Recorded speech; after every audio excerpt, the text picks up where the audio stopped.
जगला में जो करे वो करे रात के मिलेला सुकून खाके राजा जी के हाथ के अच्छा लागेला।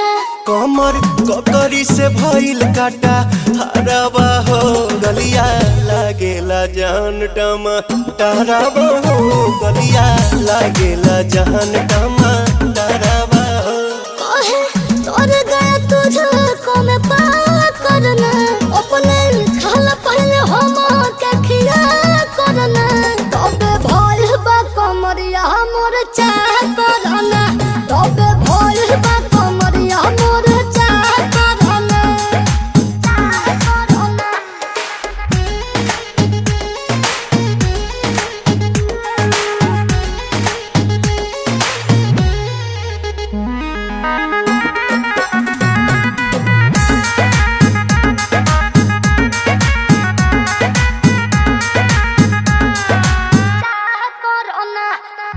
प्रिंस के प्यार देखे धांसो हर घर जरत रहेली मोर सासो बुरा लागेला। ढेरे सहतारू